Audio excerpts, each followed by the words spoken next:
Varsity থেকে বাড়ি ফিরে নিজের রুমে ঢুকে দরজা লাগিয়ে দিল মেহেরিন। মুখখানা এমন করে ঝুলিয়ে রেখেছে যেন পৃথিবীর সমস্ত দুঃখ একা তার কাঁধে এসে পড়েছে। রুমে ঢুকে বিছানার উপর ধপাস করে বসে পড়ল সে। তার ঠিক 5 মিনিট পরই শিফা আর শাওন হাজির।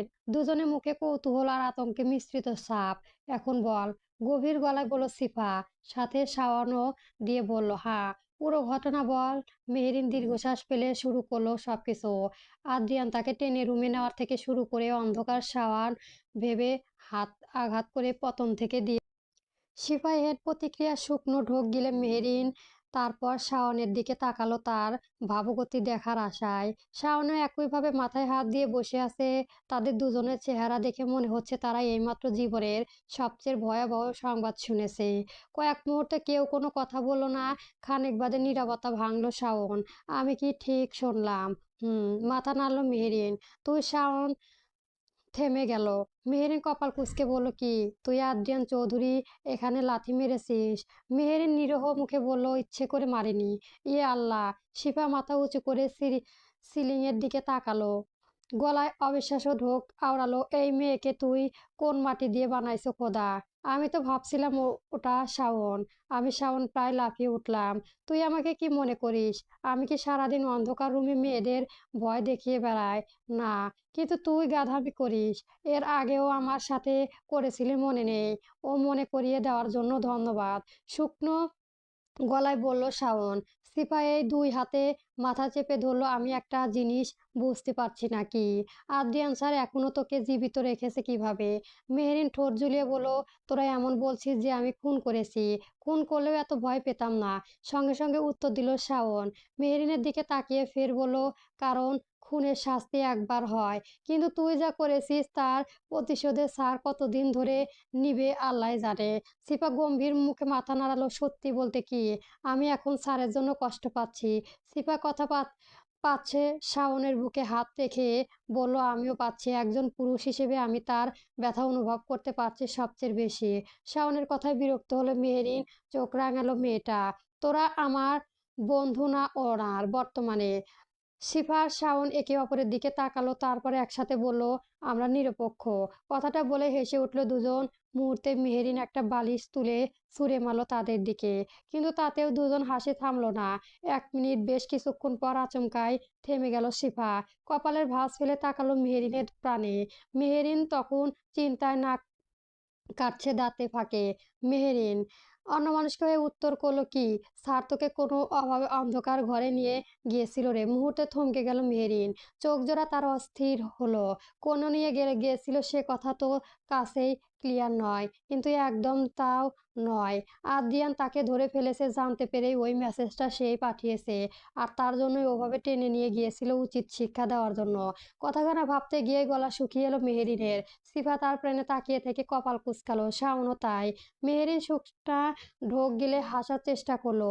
বুকটা ভয়ে দূর দূর করে করছে তার। কাপা গলায় শিফার প্রাণে তাকিয়ে না জানা ভান করে বলল, আমি কি করে জানবো উনি কেন নিয়ে গিয়েছিল? বলেছিলাম নাকি আমায়? সন্দেহ দৃষ্টিতে সিফা তাকালো মেহেরিনের প্রাণে। আঙ্গুল তুলে চেপে ধরার ভঙ্গিতে বলল, সত্যি তো, নাকি কিছু লুকাচ্ছিস? মেহেরিন দুপাশে মাথা নাড়িয়ে বোঝালো, সত্যি বলেছি। সিফা আর কথা বাড়ালো না। মেহেরিন ভয়ার্থক ভঙ্গিতে চোখ ফিরিয়ে নিল। যত যাই কিছুই হয়ে যাক, সেই দিকে ঘটনা কাউকে বলা যাবে না। শিবা শাওন মেসেজের ব্যাপারে জানতে পারলো, নিশ্চয় তাকে আচ্ছার মতো কেলাবে। সাথে বাড়িতেও জানাজানি হলে কি করবে সে? বাবা যদি জানতে পারে তাহলে তো তার খেয়াল সে এখানেই শেষ। মেহেরিন গলা শুকিয়ে আসে। সে দ্রুত বসা থেকে উঠে পা বাড়ে ওয়াশরুমের দিকে। আমি ফ্রেশ হয়ে আসছি। শিফা শাওনের কথা বাড়ায় না। ঘর ছাড়ে মেহেরিন। শিফা নিজের বাড়ি ফিরে যায় আর শাওন নিজের জন্য বরাদ্দকৃত ঘর। শিফা চুপচাপ গেলেও তার সন্দেহ মেটে না।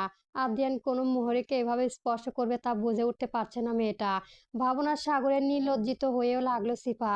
পরের দিন সকালে তাড়াহুড়া করে ভার্সিটি যাওয়ার উদ্দেশ্য তৈরি হতে থাকলো মেহেরিন। উদ্দেশ্য আদ্রিয়ানের খোঁজ নেওয়া।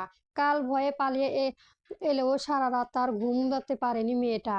আদ্রিয়ান চিন্তায় এক করতে পারেনি দু চোখ পাতা। খালি মনে পড়েছে কাল অন্ধকার রুমে আদ্রিয়ানের আর্তনাদ। কিভাবে ব্যথায় কুঁকড়ে গিয়েছিল সে। কথাখানা ভাবতে মেহেরিনের আফসোস হতে লাগলো। কেন সে মারতে গেল ওভাবে? কেন যাচাই বাছাই করলো না অন্তর্গত সম্পর্ক? মেহেরিন আয়নার সামনে দাঁড়িয়ে লম্বা কেশ রাশি বেনি করে নিল। গলায় ওড়না জড়িয়ে নিতে নামতে দেখলো মনোয়ারা শেখ খাবার টেবিলে বসে। মেহেরিনকে আসতে দেখে হাসলেন তিনি। শাওনও পাশে বসে খাবার মগ্ন।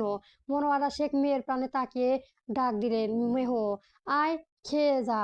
মেহেরিন কথা বাড়ালো না, খেতে পারলেও না জানে, তবুও বসলো না পাশে। টেবিলে বসতেই মনোয়ারা শেখ বলে উঠল, অভদ্রর সাথে কথা বলেছিল। মেহেরিন দাঁত খিঁচে বলল, শাওয়ার আর চোখে তাকালো তার প্রাণে। না, মনোয়ারা শেখ চট করে তাকালো মেয়ের প্রাণে। বলেন, সে কি কথা? আজ বাদে কাল তার সাথে তোমার বিয়ে। চেনা জানা ও তো একটা ব্যাপার ছিল, তা নাকি? বাবা প্লিজ, আমি বিয়ে করব না। বিয়েটা তুমি ক্যান্সেল করো না কেন? সুফিয়া বেগম স্বামীর প্লেটে খাবার বেড়ে দিতে দিতে কড়া গলায় বলে উঠল, অনেক দেখেছি তোর নাটক, এখন আর শুনছি না। খেয়ে দিয়ে ভার্সিটি দা, এই বিষয়ে কথা বলতে চাই না আর। কিন্তু মা, চুপচাপ খা মেহু, কথা বাড়াস না। মায়ের ধমকে চুপছে যায় মেহেরিন। মলিন মুখে খাওয়া শেষ করে বেরিয়ে যায় ভার্সিটির উদ্দেশ্য। পথে সিফা, শাওন নানা কথাবার্তা মগ্ন থাকলেও মেহেরিন আজ আর কোনো বাদরামি করেনি। চুপচাপ থেকে পুরোটা রোম। তার এহেন নিশ্চুপ থাকায় সিফা বেশ কয়েকবার খেয়াল করেছে, তবে বলেনি কিছুই। উল্টো সে টেনশনে আছে আজ ভার্সিটি গেলে কি হবে তাই নিয়ে। সিফা ভেবেছিল কালকে সেই কাণ্ডের পর মেহেরিন বেশ কয়েক মাস আদ্রিয়ানের থেকে গা ঢাকা দিয়ে থাকবে। তবে তা হলো না, উল্টো সকাল সকাল নিজেরই তৈরি হলো, সাথে তাকেও তৈরি করে বেরিয়ে পড়লো। সবকিছু ভেবে দীর্ঘশ্বাস ফেলো সিফা। ভার্সিটিতে পৌঁছে প্রথম ক্লাসটা বহু কষ্টে শেষ করলো মেহেরিন। এসে একবার আদ্রিয়ানের দেখা পায়নি রমণী। পরের ক্লাসটা আদ্রিয়ানের, তাই অপেক্ষা করতে লাগলো কাঙ্ক্ষিত মানুষটিকে দেখায়। সে আজ এসেছে কিনা তাও নিয়েও বেশ সন্দেহ আছে মেহেরিনের। তবে তার সন্দেহ সত্যি হলো না, বরং কয়েক মুহূর্ত গম্ভীর মুখে হন হন করে ক্লাসে প্রবেশ করলো আদ্রিয়ান। বরাবরের মতোই ঠিক তার মুখোভয়, ভ্রু যুগল কুঁচকে আছে খানিক। সাদা রাঙা শার্টের উপর কালো ব্লাজারের মারাত্মক সুদর্শন লাগছে তাকে। ঘন কালো চুলগুলো একপাশে জেল দিয়ে সেট করা। প্রশস্ত বুকটা খানিকটা উন্মুক্ত হয়ে আছে, শার্টের বোতাম আগলা হয়ে থাকলেও দারুণ। আদ্রিয়ানের এহেন লুক অনেকেই মুগ্ধ হয়ে দেখতে লাগলো। কেউ কেউ বুকে হাত দিতে ঢলে পড়ে, গুড মর্নিং। গম্ভীর মুখে কথাটা বলে ক্লাসের উপস্থিত সকল স্টুডেন্টের দিকে এক পলক তাকালো আদ্রিয়ান। আদ্রিয়ানের গমগমে কণ্ঠস্বরে বিপরীতে সকল ছাত্রছাত্রী উত্তর করে বসে পড়ল। আদ্রিয়ান অন্যদিকে আদ্রিয়ানের ক্লাসে আসতে মেহেরিনের মরুভূমি ন্যায় শুকনো হৃদয়টা শীতল হয়ে এলো। ভালোভাবে আলগোছে পরখ করে পুরুষটিকে। তবে আদ্রিয়ান একবারের জন্যও তার প্রাণে তাকালো না। এভাবে কেটে গেল বেশ কয়েকটা মিনিট। পুরো ক্লাসের মধ্যে বসেও অনেকক্ষণ ধরে উস্কো খুস্কো করছিল মেহেরিন। বারবার তাকাচ্ছিল আদ্রিয়ানের প্রাণে। আদ্রিয়ান তা বেশ লক্ষ্য করেছে, তবুও না দেখে ভান করে পুরো ক্লাস পড়ে পার করেছে পুরুষটি। ক্লাস শেষ করে কথা না বলে গটগট পায়ে নিজের কেবিনে প্রবেশ করলো, দৃঢ় মানল। অন্যদিকে মেহেরিন আর থামলো না, বরং সিফারের এড়িয়ে দ্রুত পায়ে আদ্রিয়ান নামক কঠিন পুরুষটি কিছু নিল। তবে কেবিনে ঢোকার আর সাহস পেল না। পাশে দাঁড়িয়ে থাকা ভার্সিটির একজন স্টাফকে দেখে অস্বস্তি নিঃশ্বাস ফেল মেহেরিন। দ্রুত তাকে ডেকে হাত ধরিয়ে দিল নীল রাঙা একখানা চিরকুট। স্টাফিট মেহেরিনের খুব ভালো করে চেনে। সেদিন প্রাচীন টপকে যাওয়ার সময় এই মানটিকে তো তাকে দেখেছিল। মেহেরিন তার হাতের চিরকুটটা গুজে দিয়ে বলল, খুব জরুরি কাজ দিলাম আপনাকে, আমি এখনই দাঁড়িয়ে আছি, আপনি এটা আদ্রিয়ান স্যারকে দিয়ে দিন না কাকু। লোকটি কয়েক মুহূর্তে চুপ থেকে মাথা নাড়িয়ে আদ্রিয়ানের কেবিনে পা রাখতে অনুমতি নেয়। অন্যদিকে মেহেরিন দাঁড়ালো জানালার কর্নিশে। লোকটি ভেতরে ঢুকে, স্যার, ফার্স্ট ইয়ারের মেহেরিন আপনাকে এটা দিল, জরুরি নাকি? কপাল কুঁচকে গেল আদ্রিয়ানের। লোকটি আবার বলল, সে জানালার পাশে দাঁড়িয়ে আছে, আপনি এটা নিন।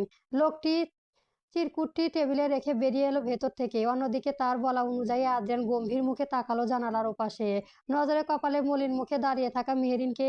আদ্রিয়ানের কপালে ভাঁজ গাঢ় হলো। চিঠিতে কি আছে ভাবতে ভাবতে তার হাত তুলে নিল। ভাঁজ খুলতেই থোয়া মেরে গেল পুরুষটি।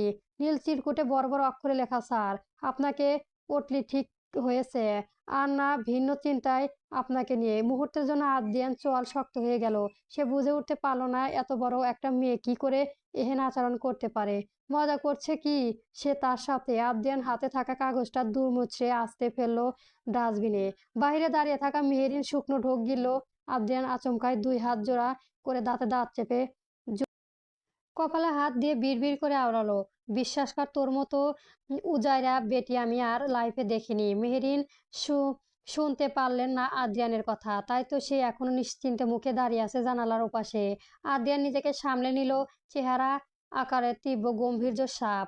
অতঃপর তীক্ষ্ণ দৃষ্টিতে তাকিয়ে বলল, লিসেন মি মিস রে মেহেরিন, আমার মনে হয় তোমার এখনো এখানে থেকে চলে যাওয়া উচিত আর নিজের পড়াশোনায় উপর ফোকাস করা উচিত, আমার দিকে না। So please you can go, Meherin ছটফটে কণ্ঠে বলল। বাট স্যার, আমি তো just I said stop your funking cares to me, now you can go right now and yes next time এটা ভুলে যাবেন না আমি কে। আমার আদ্রিয়ান চৌধুরী ইউজ প্রফেসর।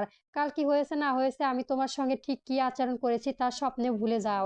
মাথা রেখো আমার পরিচয়, আমার ব্যক্তিত্ব, আর নিজের লিমিট থেকে আমার সাথে ফাজলামি করা বন্ধ করো, নইলে আমি তোমার বিরুদ্ধে অ্যাকশন নিতে বাধ্য হব। আন্ডারস্ট্যান্ড? মেহেরিন আর কোনো কথা বলার সুযোগ পেল না। আদ্রিয়ানের কড়া দৃষ্টিতে তার গমগমে কঠোর স্বর, ভেতরটা কেঁপে উঠল তার। চোখের জমানো অভিমানী অশ্রুকণা আনচান। বড্ড কষ্ট হলো আদ্রিয়ানের থেকে এহেন বাজে আচরণ পাওয়ায়। বুকটা ভারী হয়ে এলো, সাথে নোনা জলের ভরে উঠল চোখের কোটায়। সরি স্যার, মেহেরিন দাঁতে দিয়ে ঠোঁট কামড়ে মাথা নিচু করে বেরিয়ে এলো ক্যাম্পাসে হাতে। শিফা শাওন তখন ক্যাম্পাসে বসে বাদাম খাচ্ছে। তারা দেখেছিল মেহেরিনকে যেতে, তবে বলেনি কিছু। হয়তো মাপ চাইতে গিয়েছিল বলে চুপচাপ বসেছিল তার অপেক্ষায়। তবে মেহেরিনকে মলিন মুখে ফিরে আসতে দেখে দীর্ঘশ্বাস ফেলল দুজনে। বেশ ভালোই বুঝতে পারলো কি ঘটতে পারে। আদ্রিয়ানকে তারা ভালো করে চেনে। ভার্সিটির এমন কোনো স্টুডেন্ট অথবা প্রফেসর নেই যে আদ্রিয়ানের সামনে মাথা নিচু করে কথা বলার সাহস রাখে। সেখানে মেহেরিনের এমন কাণ্ডে আদ্রিয়ান যে তার গর্দান নেয়নি, এটাই ঢোর। দীর্ঘশ্বাস ফেলল শিফা। শাওনের টেনে বেরিয়ে আসে মেহেরিনের পিছু পিছু। অন্যদিকে লম্বা শ্বাস টেনে চেয়ারে মাথা এলিয়ে চোখ জোড়া বন্ধ করে নেয় আদ্রিয়ান। হুট করে তারাও একটু আফসোস হলে বোধহয় এতটাও কঠোর হওয়া। কিন্তু তাতে কি, তা তো ভুলে গেলেও চলবে না। মেয়েটা যে তাকে জোকার বানিয়ে ছাড়ছে, এসব কি করে মানবে সে? আদ্রিয়ান চোখজোড়া সে সিলিং এর দিকে তাকায়। হুট করে চোখজোড়া হেসে ওঠে তার। ঠোঁট কামড়ে মাথা নিচু চুলে হাত বুলিয়ে বিলবিল করে আওড়ালো, মাই স্টুপিড সুইট হার্ট, আর you are crazy too much crazy. বিকেল তখন 5টায়। রিক্সা থেকে নেমে মেহেরিন আশেপাশে তাকাতে লাগলো। শিফা ভাড়া মিটিয়ে দাঁড়ালো জমজমাল থেকে খানিক দূরে। আশেপাশে বহু মানুষের আনাগোনা। ভার্সিটি থেকে বাড়িতে ফিরতে না ফিরতেই অচেনা নাম্বার থেকে ছোট একটা মেসেজ আসে মেহেরিনের ফোনে। কপাল কুঁচকে নিয়ে সেই মেসেজখানা দেখছিল সে। পরে বুঝতে পারলো নাম্বারটা অচেনা হলে মানুষটা পুরোপুরি অচেনা নয়। কেননা সেখানে লেখা ছিল বিকেলে স্টুডেন্টদের দেখা করার কথা। নিচে ছোট করে লেখা ছিল অভ্রু নামক এক মানবের নাম। মেরিন বুঝতে পারে অভ্রু তার সাথে দেখা করার জন্য ডেকেছে। প্রথম আসতে না চাইলেও পরে কি মনে করে জানি রাজি হয়ে যায় সে। তবে সে একা আসেনি মোটেও। তার সাথে বন্ধুরা শাওন, শিফা হাজির। যদিও কথা হয়েছে স্টুডেন্টদের দেখা করতে মেহেরিন একাই যাবে। শিফা শাওন আশেপাশে থাকায় তার অপেক্ষা। যে ভাবনা সেই কাজ। শিফা শাওন মেহেরিনের বিদায় দিয়ে পাশের পার্কে উদ্দেশ্যে চলে গেল।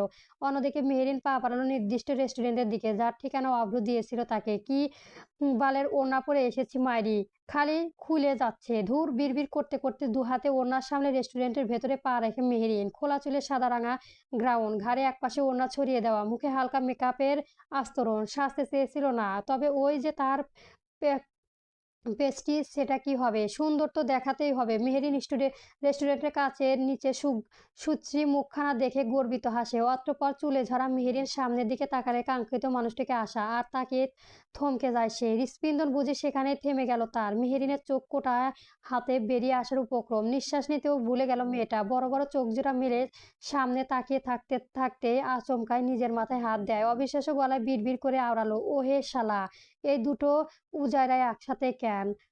পরবর্তী গল্প পেতে আমার চ্যানেলটি সবার আগে সাবস্ক্রাইব করে রাখবেন এবং গল্পটি কেমন হয়েছে অবশ্যই কমেন্ট বক্সে জানাবেন। ধন্যবাদ। গল্প সুইট হার্ট চলবে।